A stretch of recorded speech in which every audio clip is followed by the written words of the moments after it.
Good morning students. आज हम respiratory जो चैप्टर है उसके अंदर नेक्स्ट टॉपिक हम पढ़ रहे हैं जिसका नाम है लंग वॉल्यूम्स एंड कैपेसिटीज़ क्या होती हैं। तो जो भी लंग वॉल्यूम्स और कैपेसिटीज़ होती हैं इनको हम क्या होती हैं कैसे करती हैं वो हम पढ़ेंगे। तो इसके लिए एक इंस्ट्रूमेंट जो हम यूज़ करते हैं तो उसका नाम है स्पायरोमीटर होता है।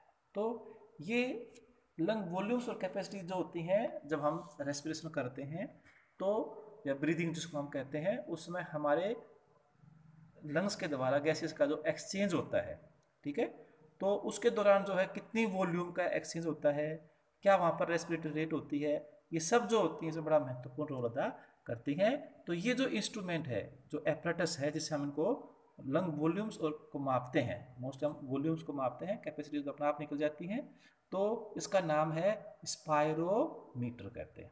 और इस स्पायरोमीटर के द्वारा जो ग्राफ बनता है उसको हम स्पायरोग्राम कहते हैं। तो जब हम एवरेज जो ह्यूमन एडल्ट होता है वो 1 मिनट में 12 बार जो है सांस लेता है, नहीं उसकी जो रेस्पिरेटरी रेट जो होती है वो कितनी होती है एडल्ट एवरेज में 12 होती है, ठीक है ना। तो 1 मिनट में 12 बार हम सांस लेते हैं, यानी कि वहाँ पर गैस अंदर जाती है और बाहर जाती है तो उसके अंदर आती है। तो इसके अंदर जैसे पहला जो ये लंग वॉल्यूम्स और कैपेसिटीज क्या होती हैं ये आपको बताते हैं। लंग वॉल्यूम जो होती हैं ये एक ऐसी रीडिंग होती है जिसको हम मेजरेबल कहते हैं, जो मेजर करते हैं हम, और ये हमारे लंग्स के अंदर जो हवा भर जाती है, ठीक है ना, लंग्स में, उसे हम क्या बोलते हैं उसकी लंग की वॉल्यूम्स कहते हैं। और जो कैपेसिटीज जो होती हैं वो हम मेजर नहीं करते, वो हम कैलकुलेट करते हैं। 2-3 जो वॉल्यूम होती है उनको जोड़ने के बाद जो आता है उसको हम क्या बोलते हैं भी कैपेसिटीज कहते हैं।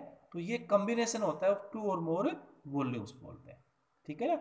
और कैपेसिटी का मतलब भी ये होता है कि एबिलिटी ऑफ दी लंग्स जो होती हैं वो कितनी गैस को होल्ड कर सकते हैं, ठीक है ना। तो ये भी एक होती है प्रॉपर्टी, कैपेसिटीज का मतलब होती है जितनी कैपेसिटी ज़्यादा होगी उतना ही जो है आदमी है या जो ह्यूमन बीइंग है वो हेल्दी होता है, ठीक है। तो इस कैपेसिटीज के अंदर जो आता है या जो वॉल्यूम होती है 4 वॉल्यूम होती है और 4 कैपेसिटीज होती है।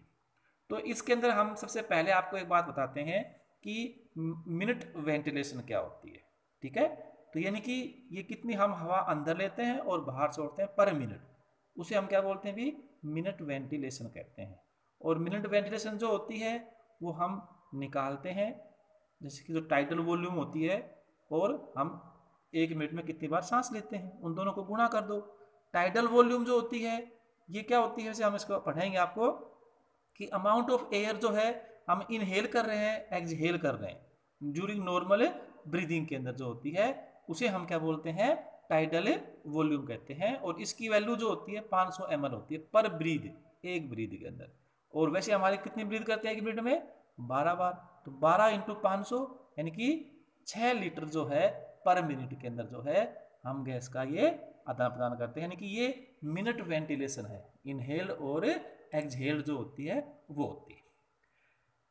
किसी भी टिपिकल एडल्ट के अंदर जो 500 ml जो है जो टाइडल वॉल्यूम होती है उसमें से जो है 70%, तो 500 का 70%, ठीक है ना, यानी कि 500 टाइडल वॉल्यूम कितनी होती है 500, उसका 70%, तो यानी कि 350 ml जो होती है वो ही हमारा जो रेस्पिरेटरी पोर्शन जो होता है उसमें होती है, रिसीव करती है, यानी कि ब्रैंकियोल्स में, एल्वियोलर डक्ट में, एल्वियोलर सैक्स में और एल्वोलाई के अंदर, जिसको हम क्या बोलते हैं भी एक्सचेंज जहाँ पर होता है।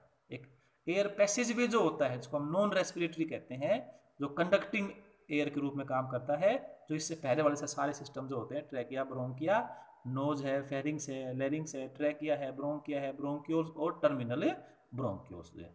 तो ये जो होते हैं इनके अंदर जो है 30% जो है वॉल्यूम हवा रहती है जो कि हमारे लंग्स तक नहीं जाते हैं, और इसे हम बोलते हैं डेड एयर वॉल्यूम कहते हैं इसको। कितनी होती है डेड एयर वॉल्यूम, लगभग ये 150 ml के लगभग होती है। और इस एरिया को हम एनाटोमिकल डेड स्पेस कहते हैं, यानी कि जहाँ पर जो गैस है उसका एक्सचेंज नहीं होता वो वहीं पर रहती है और जब हम उसको एक्सहेल करते हैं तो वो वापस से निकल जाती है। तो ये डेड स्पेस जो होता है ये क्या क्या होते हैं आपको बता दिया, नोज है, फेरिंग्स है, लेरिंग्स है, ट्रैकिया है, ब्रोंकिया, ब्रोंकियोल्स और टर्मिनल ब्रोंकियोल्स बोलते हैं, ठीक है। अब हम आपको लंग्स वॉल्यूम्स के अंदर जैसे कि पढ़ाते हैं, तो पहले टाइडल वॉल्यूम आपको बताया था, ठीक है ना, कि टाइडल वॉल्यूम क्या होती है। वैसे तो आपको ये जो ग्राफ है इसमें आप जब समझेंगे तो आपको बड़ी अच्छी प्रकार से जो है ये समझ में आ जाएगा। तो यहाँ के अंदर जो ये आपको जो 2 लाइन आपने बना रखी है, यहाँ पर ये एक स्पायरोमीटर के द्वारा मापी हुई है, जिससे कि ये ऐसे ऐसे आती है, मतलब ठीक है ना। नॉर्मल ब्रीदिंग के समय जो आती है उसे हम इसे क्या बोलते हैं, टाइडल वॉल्यूम कहते हैं, ठीक है भी। अमाउंट ऑफ एयर जो है हम कितनी अंदर लेते हैं और कितनी हम उसको बाहर छोड़ते हैं। ऐसे ही ये भी हम इसको आप इस ग्राफ के रूप में भी समझ सकते हैं, ये टाइडल वॉल्यूम है, ठीक है भी। तो ये एक ग्राफ बनाया जाता है जिसके अंदर जो ये एक्स एक्सिस है उसके ऊपर हम समय लेते हैं, जैसे कि ये समय लिया है, टाइम जो है सेकंड्स में है, और ये जो वाई एक्सिस है इसमें क्या होती है, हमें वॉल्यूम लेते हैं गैसेस की, जो है कितनी वॉल्यूम वहाँ पर ये आती है। और ये यहाँ पर ये वॉल्यूम्स लीटर में दिखा रखी है, ये जो है 6 लीटर तक होती है मैक्सिमम जो होती है, ठीक है। तो ये यहाँ पर हमने जो टाइडल वॉल्यूम दिखा रखी है ये 500 ml होती है, ये इतनी ही इसके अंदर वॉल्यूम आती है। फिर नेक्स्ट आती है, यानी कि इसमें क्या हुआ कि आप नॉर्मली कि जब सांस ले रहे हैं बिना क्वाइट ब्रीदिंग जिसको हम कहते हैं, नॉर्मल जो ब्रीदिंग है, तो आप कितनी हवा अंदर ले रहे हो, यानी कि यहाँ पर इसे ये बढ़ा रखा है, ये आपने इनहेल, ये आपने एक्सहेल, ये आपने इनहेल, ये आपने एक्सहेल, यहाँ पर ये दिखा रखा है। फिर इसके बाद आता है नेक्स्ट पॉइंट है जिसको हम कहते हैं इंस्पिरेटरी रिजर्व वॉल्यूम, जो IRV है। तो IRV क्या होती है, इंस्पिरेटरी रिजर्व वॉल्यूम होती है, यानी कि हवा की वो मात्रा होती है जो कि हम नॉर्मल जो रेस्पिरेशन है, जैसे कि इसको हमने यहाँ तक ले गए, ये नॉर्मल रेस्पिरेशन थी, ये फिर एक्सपिरेशन थी, तो इसके ऊपर जो है हम फोर्सफुली कितनी हवा को अंदर ले सकते हैं। नॉर्मल जो रेस्पिरेशन है इंस्पिरेशन के बाद हम फोर्सफुली जो है कितनी हवा को अंदर ले सकते हैं, उसे हम इंस्पिरेटरी रिजर्व वॉल्यूम कहते हैं। ये रिजर्व होती है इतनी वॉल्यूम, और ये फोर्सफुली हम इसके अंदर ले सकते हैं, ठीक है। इसकी भी एक कैपेसिटी होती है, इंस्पिरेटरी रिजर्व वॉल्यूम है, तो यानी कि ये जैसे कि यहाँ पर दिखा रखा है अभी, ये 6 है और ये लगभग 3 जो है लीटर तक जो होती है इसकी वैल्यू होती है। वैसे आपको इसकी जो रीडिंग है आगे भी आपको बता देंगे कितनी क्या होती है इंस्पिरेटरी रिजर्व वॉल्यूम, ठीक है। तो लगभग 3100 ml के बीच में क्या होती है इसकी रीडिंग होती है, ठीक है, मेल के अंदर, एडल्ट मेल के अंदर। फीमेल में जो है ये जो होती है लगभग 1900 ml के बीच में ये रहती है, ठीक है भी। तो ये आपको समझ में आया, जैसे कि ये ऐसे हमारी ये नॉर्मल ब्रीथिंग थी और इसके ऊपर हमने फोर्सफुली जितनी करते हैं तो ये उसे हम क्या बोलते हैं इंस्पिरेटरी रिजर्व वॉल्यूम, यानी कि टाइडल वॉल्यूम के बाद ये यहाँ तक है, तो इसकी वैल्यू लगभग कितनी है भी 3100 ml, यानी कि 3.1 लीटर के बाद लगभग क्या होती है इसकी ये वॉल्यूम होती है, ठीक है भी। तो ये आती है इसके अंदर। फिर इसके अंदर नेक्स्ट आता है एक्सपिरेटरी रिजर्व वॉल्यूम, ठीक है। एक्सपिरेटरी रिजर्व वॉल्यूम का मतलब क्या है, जैसे कि आपको हमने यहीं पर पढ़ाया था कि ये जो टाइडल वॉल्यूम है ये अंदर जा रही है सांस, तो ये यहाँ पर इंस्पिरेशन थी, फिर ये नीचे आए, ये यहाँ पर टाइडल थी, इसके बाद आप फोर्सफुली कितनी सांस को अंदर बाहर छोड़ सकते हैं। आप इसको अपने खुद भी फील कर सकते हैं कि आपने नॉर्मल ब्रीदिंग की, फिर उसके बाद आपने कितनी इनहेल की, वो आपकी इंस्पिरेटरी रिजर्व वॉल्यूम होगी, और फिर आपने फोर्सफुली कितनी एक्सहेल की, वो आपकी क्या होगी एक्सपिरेटरी रिजर्व वॉल्यूम होती है। और इसकी वैल्यू जो है 1.2 यानी कि 1200 ml, यानी कि 1.2 लीटर यानी कि 1200 ml है। इसको हम यहाँ पर माप सकते हैं, ये लगभग यहाँ से लेके यहाँ तक के बीच में होती है, तो ये 1200 के बीच में क्या होती है, ये एक्सपिरेटरी रिजर्व वॉल्यूम है, ठीक है। तो आप उसको कितना फोर्सफुली जो है एक्सहेल कर सकते हो टाइडल वॉल्यूम के बाद, ठीक है।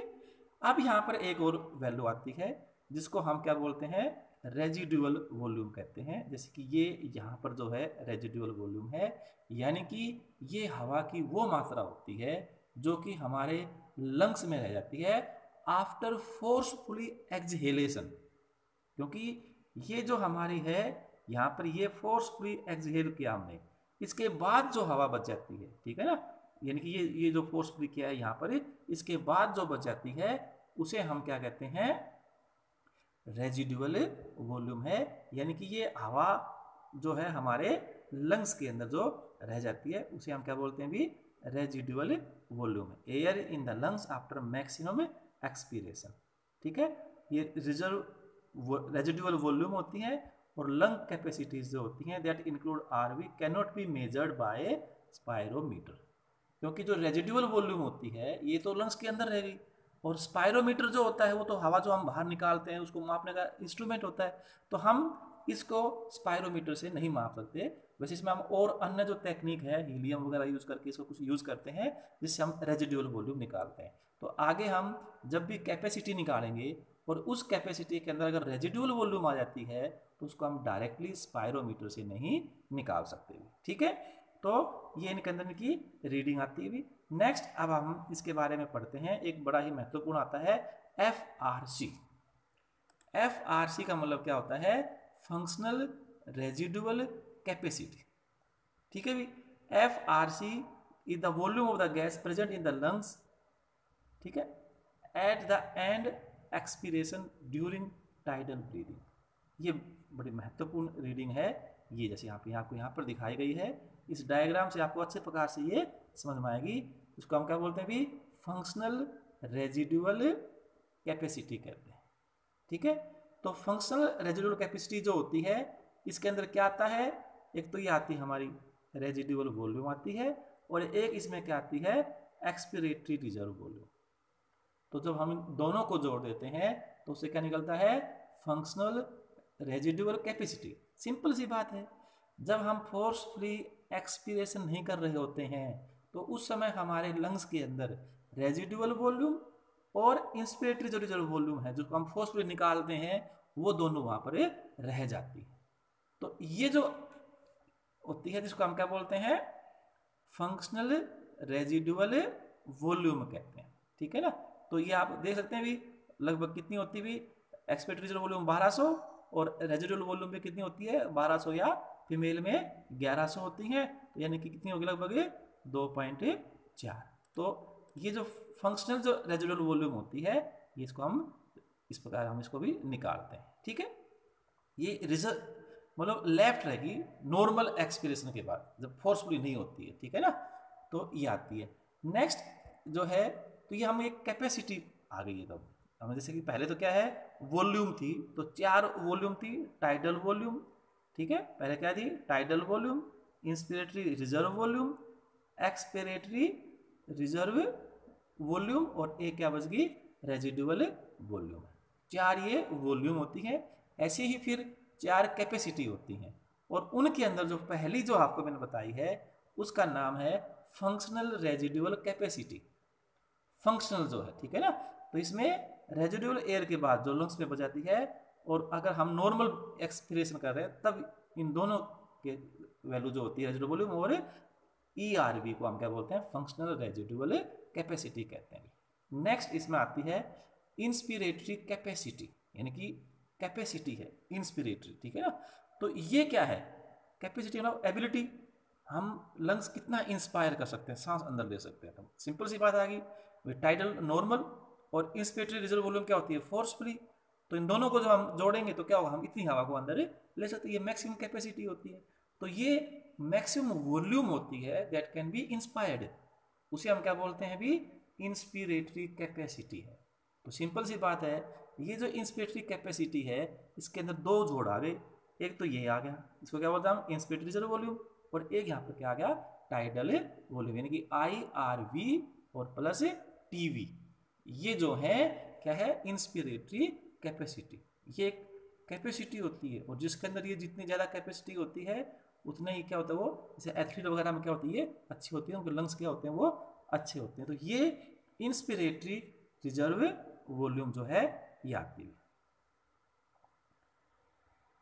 इंस्पिरेटरी, ठीक है। FRC से बाद मैक्सिमम, जैसे यहाँ पर बता रखा है, maximum volume of gas that can be inspired from FRC is referred to as the inspiratory capacity. इसको आप कैसे भी समझ सकते हैं, ठीक है ना, क्योंकि FRC जैसे कि ये यहाँ पर है, इसके बाद जो है कितनी हवा अंदर ले सकते हैं, ठीक है ना, तो उसको हम क्या बोलते हैं, इंस्पिरेटरी कैपेसिटी बोलते हैं। नेक्स्ट आता है फिर वाइटल कैपेसिटी, ठीक है। वाइटल कैपेसिटी का मतलब क्या है, जिंदा रहने के लिए कैपेसिटी जो होती है वो क्या होती है हमारी, इसकी वाइटल कैपेसिटी होती है। ऐसे ये क्या होती है, टोटल लंग कैपेसिटी होती है। तो वाइटल कैपेसिटी जो होती है is the volume change at the mouth between the position of full inspiration and complete expiration जो होती है, ठीक है, उसको क्या बोलते हैं हमें, वाइटल कैपेसिटी। यानी कि maximum volume one can exchange in respiratory cycle, मतलब इनहेलेशन और एक्सहेलेशन में हम जितनी मैक्सिमम हवा को हम अंदर और बाहर छोड़ सकते हैं तो उसे हम क्या बोलते हैं, उसकी वाइटल कैपेसिटी कहते हैं, अंदर और बाहर छोड़ सकते हैं, ठीक है ना। तो इसके अंदर क्या आएगा, IRV, ठीक है ना। तो ये जो आती है ये जैसे यहाँ पर टोटल लंग कैपेसिटी है, ये वाइटल कैपेसिटी है। तो मैक्सिमम अमाउंट ऑफ एयर है ये, that can B expired after a maximum expiratory effect, दोनों होते हैं, ठीक है। Maximum amount of air that can B expired after a maximum inspiration, हमने सांस ली पूरे फोर्स से और फिर हमने पूरे फोर्स से एकदम सांस को छोड़ देते हैं, तो वो क्या होता है, वो होता है वाइटल कैपेसिटी। तो ये जो वाइटल कैपेसिटी है इसकी वैल्यू मेल के अंदर जो एडल्ट में 4800 होती है और फीमेल में क्या होती है 3100 होती है। और ये किस चीज का जोड़ होती है, tidal volume, inspiratory reserve volume और एक्सपिरेटरी रिजर्व वॉल्यूम होती है, ठीक है। और ये लगभग टोटल लंग कैपेसिटी का 80% जो होती है, जो ये वाइटल कैपेसिटी होती है, जिसकी जितनी अच्छी वाइटल कैपेसिटी होंगी उनके जो फेफड़े हैं उतने ही अच्छे होंगे और मजबूत होते हैं। लास्ट इसके अंदर आता है टोटल लंग कैपेसिटी, ये है जिसको हम TLC कहते हैं, ठीक है। तो ये 4 कैपेसिटीज हैं। टोटल लंग कैपेसिटी यानी कि maximum amount of air content in the lungs after a maximum inspiratory effort, ठीक है। हमने सांस अंदर ली, उसके बाद जो मैक्सिमम हवा जो उसके अंदर बची हुई है उसे हम उसे क्या बोलते हैं, टोटल लंग कैपेसिटी। यानी कि फुल जब लंग इन्फ्लेशन होता है, लंग्स फैल जाते हैं, फूल जाते हैं, जब हम सांस अंदर लेते हैं तो उस समय जो हवा उसके अंदर रहती है वो क्या कहलाती है, उसकी टोटल लंग कैपेसिटी। तो टोटल लंग कैपेसिटी जो होती है वो tidal volume, inspiratory reserve volume, expiratory reserve volume और रेजिडुअल वॉल्यूम, इन सभी का जोड़ होती है, ठीक है। तो ये जो है टोटल लंग कैपेसिटी, बस ये होती क्या है कि मैक्सिमम सांस अंदर लेने के बाद जो भी हवा बच जाती है वो आती है। तो ये लगभग मेल में 6 लीटर होती है और फीमेल में 4.2 लीटर्स होती है, ठीक है। तो ये हमारी टोटल लंग कैपेसिटी कहलाती है, ठीक है। तो इस प्रकार जो है ये अलग अलग जो वॉल्यूम्स हैं ये होती हैं भी, जिनके द्वारा क्या होती है, जब हम लंग्स की ये कैपेसिटीज होती हैं, ठीक है। TLC volume of gas in the lungs after maximum inspiration, maximum inspiration के बाद, इसमें एक्सप्रेशन करवानी है, सांस अंदर लेने के बाद जो हवा वहां पर बच जाती है उसे हम क्या बोलते हैं, total lung capacity, volume of the gas present in the lungs after maximum inspiration. तो ये टोटल लंग कैपेसिटी का याद रखना, IRV, TB, ERV। तो ये सब जो वैल्यू है ये आपको दिखा दी भी, वॉल्यूम्स क्या क्या होती हैं और रीडिंग से क्या क्या होती है, ठीक है, ठीक है भाई, धन्यवाद भाई, ओके।